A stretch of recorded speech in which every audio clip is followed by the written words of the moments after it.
Salam, saudara-saudara yang terkasih di dalam Tuhan. Saya terus berharap saudara yang sedang menonton video ini dalam keadaan sehat dan sukacita selalu dalam naungan kasih dan pemeliharaan Tuhan kita Yesus Kristus. Firman Tuhan yang menyapa kita hari ini terambil dari Injil Yohanes pasal 15 ayat 18. Firman Tuhan berkata, "Jikalau dunia membenci kamu, ingatlah bahwa ia telah lebih dahulu membenci aku daripada kamu." Dalam bahasa Nias firman Tuhan berkata, "Nafatiu dedeni hakulidana kami, baya boto badedemi, no ofe nafatiu dederah hegu." Saudara-saudara yang terkasih di dalam Tuhan, ada pepatah yang mengatakan, semakin tinggi pohon, maka akan semakin kencang angin yang menerpanya. Pepatah tersebut mengandung arti bahwa semakin baik jalan hidup yang ditempuh oleh seseorang, maka semakin banyak tantangan dan rintangan yang menghadang. Dalam nats renungan dari Injil Yohanes pasal 15 ayat 18, para pengikut Yesus atau orang-orang percaya atau orang-orang yang hendak menjadi pelayan atau menjadi hamba Tuhan diperingatkan bahwa tidak akan luput dari orang-orang yang membenci, dan bahkan hal itu merupakan salah satu konsekuensi ketika menjadi pengikut Yesus. Sehingga melalui nats tersebut kita merenungkan firman Tuhan dengan tema menanggung kebencian. Saudara-saudara yang terkasih di dalam Tuhan, nats renungan ini merupakan bagian dari wejangan atau arahan Yesus kepada murid-muridnya menjelang perpisahannya kepada mereka. Pada bagian ini Yesus menegaskan bahwa jikalau dunia membenci kamu, ingatlah bahwa ia telah lebih dahulu membenci aku daripada kamu.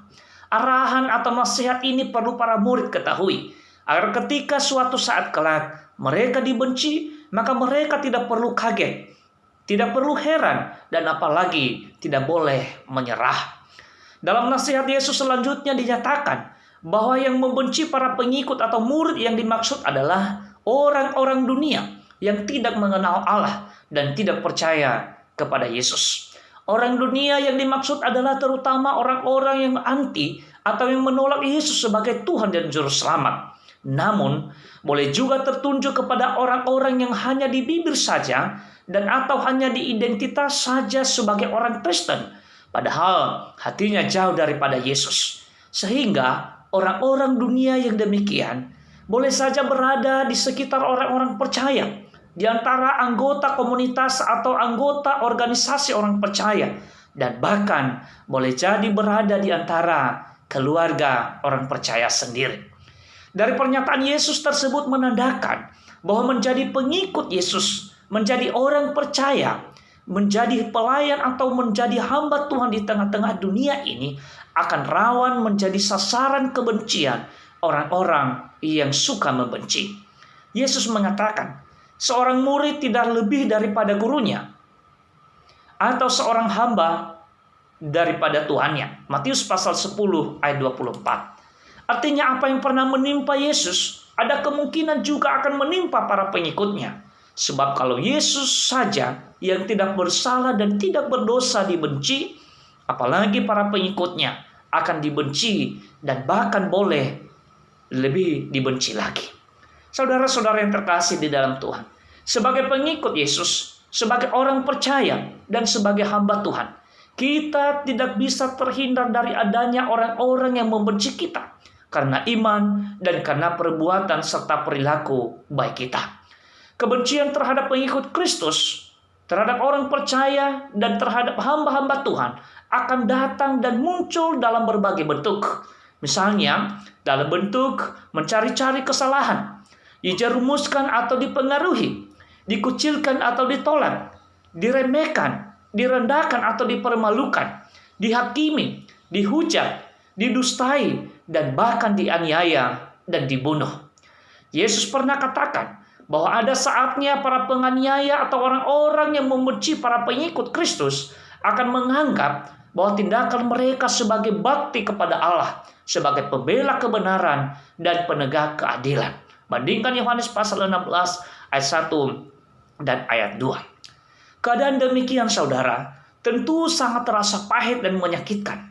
Namun, setiap kita diharapkan untuk terus fokus saja menjadi orang percaya kepada Yesus. Fokus saja menjadi pengikut Kristus. Dan fokus saja menjadi hamba Tuhan. dengan mengabaikan atau tidak mempedulikan, dan seolah-olah tidak terasa segala macam bentuk kebencian yang diperhadapkan. Yang patut kita lakukan adalah kita terus menghayati dan menekuni cara hidup Kristiani kita di hadapan Tuhan, dengan terus berbuat hal-hal yang bernilai positif, tetap bertanggung jawab, jujur, tulus, rendah hati, sabar, dan penuh pengharapan kepada Tuhan.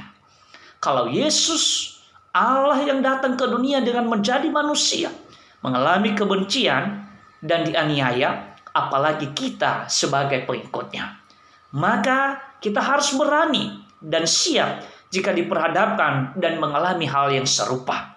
Dan tentu kita imani bahwa Tuhan tidak pernah membiarkan kita berjalan sendirian, sebab Dia akan senantiasa menyertai, menolong, dan memberi kekuatan dan kemampuan kepada kita.